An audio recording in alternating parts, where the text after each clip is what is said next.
BRS మహిళా నాయకురాలు ఖుషి ఉన్నారు మనతో పాటు. ఎట్లా ఏం జరుగుతుంది తెలంగాణ ప్రజెంట్? ఏం జరుగుతుందంటే కేసీఆర్ గారికి అయితే ఇప్పుడు నోటీసులు ఇచ్చిండ్రు. సిట్ విచారణ అనేసి రేవంత్ రెడ్డి అంటాండు కానీ కావాలని కక్ష కడుపులో పెట్టుకొని మాత్రమే విచారణకు పిలిచిండు. 11 రోజులు అన్నం నీళ్ళు మానేసి కేసీఆర్ గారు తెలంగాణ కోసమే, తెలంగాణ వచ్చుడో నేను సచ్చుడో ఒక్క నినాదంతో ఈరోజు తెలంగాణ బిడ్డలను 10 సంవత్సరాల పాటు కడుపులో పెట్టుకొని కన్న తండ్రిలాగా చూసుకున్నారు. అటువంటి నాయకుడికి నోటీసులు ఇవ్వడం అంటే ముఖ్యమంత్రి గారికి సిగ్గుచేటు.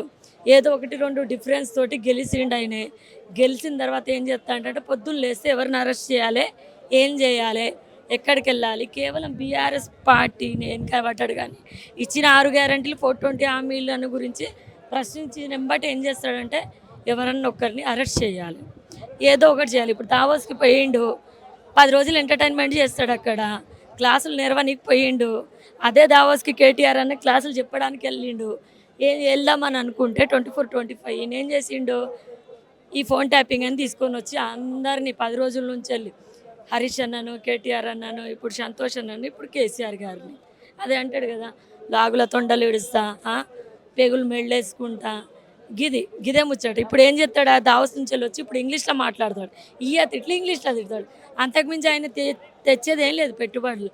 అదే దావస్కి కేటీఆర్ అన్న ఐటీ మినిస్టర్గా ఉన్నప్పుడు వెళ్ళిండు, 200 కోట్ల రూపాయలు పెట్టుబడి తీసుకొని వచ్చిండు. ఈయన 200 కోట్లు అక్కడ పోసొస్తాడు. పొద్దున్న లేస్తే ఇంగ్లీష్ వాళ్ళు తెలంగాణకు రావాలి, లేకపోతే తెలంగాణలో నుంచిన ఈయన ఇంగ్లీష్ వాళ్ళ దగ్గరికి పోవాలి.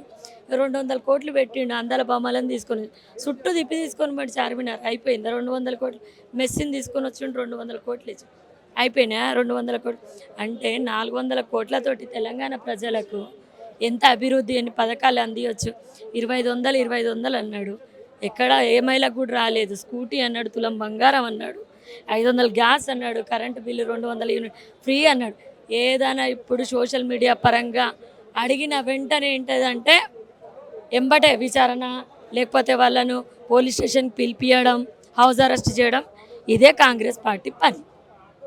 కేసీఆర్ని కంపల్సరీ అరెస్ట్ చేస్తారు అని కాంగ్రెస్ నాయకులు అంటున్నారు, మీరేమంటారు? కేసీఆర్ గారిని అరెస్ట్ చేస్తే మళ్ళీ తెలంగాణలో ఇంకో ఉద్యమం జరుగుతుంది.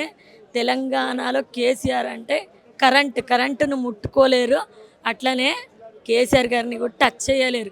ఈరోజు ఖాళీ నోటీస్ ఇస్తేనే 33 డిస్టిక్లల్లో ఎంతో శాంతియుతంగా ఇట్లా చేస్తానం మేము నిరసన, ఇట్లా తెలియజేస్తాను, తట్టుకోలేకపోతాడు. ఏదైతే ఇప్పుడు కొంచెం అన్నాడు అనుకో అరెస్ట్ గిరెస్ట్, మొత్తం తెలంగాణ తగలబడిపోతుంది.